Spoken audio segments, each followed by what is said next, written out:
안녕하세요. 저희는 맥도날드의 공중건강 관련 위기인 햄버거병 사건을 발표하게 된 이조의 고승엽, 김진아, 이영준, 그리고 저는 발표를 맡은 박세인입니다. 먼저 개념을 소개하겠습니다. 위기의 주체라고 할 수 있는 업체를 먼저 소개하도록 하겠습니다. 첫 번째로 한국 맥도날드입니다.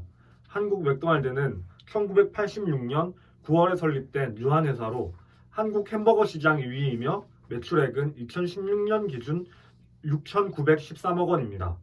다음은 맥키코리아입니다. 맥도날드는 잘 아셔도 맥키코리아는 생소하신 분이 많으실 텐데요. 맥키코리아는 2001년에 설립된 유한회사로 미국 필라델피아에 본사를 둔 키스톤 그룹이 설립한 육류 가공 회사입니다. 이 회사는 맥도날드에 패티와 튀김을 공급하고 있습니다. 이 두 기업은 모두 2016년부터 이어온 HUS, 즉 용혈성 요독 증후군, 일명 햄버거병 사건에 연관된 업체들입니다. 먼저 용혈성 요독 증후군이랑 장출혈성 대장균 감염증의 일종으로 신장이 불순물을 제대로 걸러주지 못해 체내에 쌓이면서 발생하게 되는 병을 말합니다. 햄버거병이라는 별칭으로 널리 알려진 것은 1982년 미국에서 덜 익힌 패티가 들어간 햄버거를 먹고 이 병에 걸렸다는 주장이 나오면서 붙었는데요.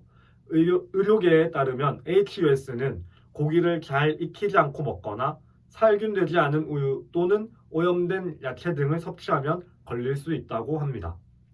미국, 일본 등 해외에서는 이미 35년 전부터 HUS 감염 사례가 보고된 적이 있으며 법정 소송 끝에 배상이 이루어진 적이 있습니다. 우리나라에서도 이 햄버거병이 대중들에게 크게 논란이 된 사례가 있는데요. 저희 조는 이 사례를 분석하고자 합니다. 사건은 2016년으로 거슬러 올라갑니다. 9월에 4세 여자아이가 맥도날드 햄버거를 먹고 햄버거병 HUS에 감염되었다고 주장한 것입니다. 이에 2017년 7월 5일 피해자 가족은 맥도날드 한국 지사를 식품안전법 위반으로 고소했고 맥도날드는 하루 뒤 입장문을 내 안타깝지만 위생상 아무런 문제가 없다며 책임을 부인했습니다. 그러나 이후 맥도날드는 8월 7일에 법원에 소비자원의 햄버거 위생 실태 조사 결과 공개를 막아달라는 가처분 신청을 냈으나 3일 뒤 법원은 이를 기각합니다. 그리고 소비자원의 조사 결과는 맥도날드 불고기 버거에서 식중독균이 기준치 3배 이상 초과 검출되었음을 발표합니다. 맥도날드는 이를 숨기려고 했던 것이죠. 그리고 9월 1일 전주에서 어린이들이 집단 장염에 걸렸다는 주장이 제기됩니다. 맥도날드의 불고기 버거를 먹고 집단적으로 장염에 걸린 것인데요. 맥도날드는 하루 뒤에 전국 매장에서 불고기 버거 생산을 중단하고 햄버거병과 함께 장염이 발생하자 9월 7일에 대표가 햄버거병에 대해서 공식적으로 사과했습니다. 또한 2018년 2월에 맥도날드는 불기소 처분을 받았고 패티를 제작했던 맥키코리아의 관련자 3명만 불구속 상태로 재판에 넘겨졌습니다. 그러나 의혹은 마무리되지 않았고 법정 공방은 계속해서 이어졌습니다. 2018년 12월 신문 기사에 따르면 검찰의 압수수색 결과 2016년부터 패티를 납품하던 맥키코리아의 자체 조사에서 장출혈성 대장균 검출 이력이 있었고 이를 맥도날드 측에 보고했음에도 불구하고 맥도날드는 이를 은폐하고 계속해서 맥키코리아 패티 제품을 사용했던 것이 드러난 것입니다. 이에 피해자 가족은 2019년 1월부터 시민단체 정치하는 엄마들과 함께 맥도날드를 다시 고소하는 한편 JTBC 등에 출연하는 등 활발한 미디어 활동을 벌이기 시작합니다.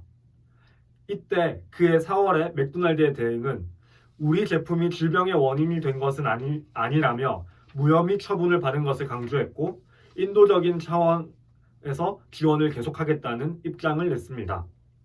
그러나 10월 국정감사에서 다시 햄버거병에 대해서 언급되자 맥도날드는 사건 발생 3년 만에 대응팀을 구성합니다. 그리고 11월에 피해자와 합의를 했다는 입장문을 발표하며 근거 없는 비방을 그만하고 공정한 보도를 요청하기도 했습니다. 이상 맥도날드 햄버거병의 사건 개요였습니다.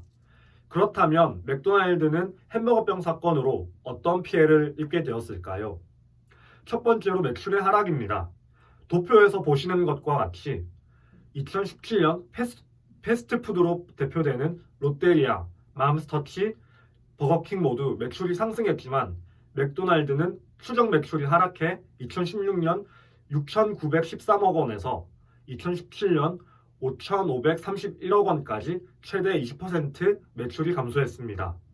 두 번째로 여론의 악화입니다.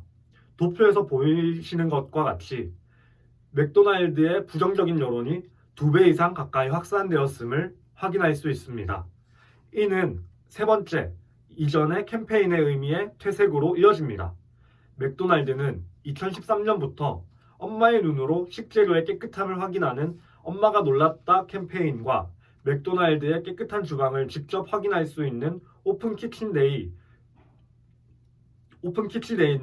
등 음식점으로서 깨끗함을 강조한 캠페인을 벌여왔지만 햄버거병 사태로 인해서 이 캠페인이 무용지물이 되었고 오히려 쇼였다며 더 큰 비난을 받기도 하여 맥도날드 신뢰에 큰 타격을 입혔습니다. 이상 발표를 마치고 이후에는 위기 분석에 고승혁 하고가 발표를 이어가도록 하시겠습니다.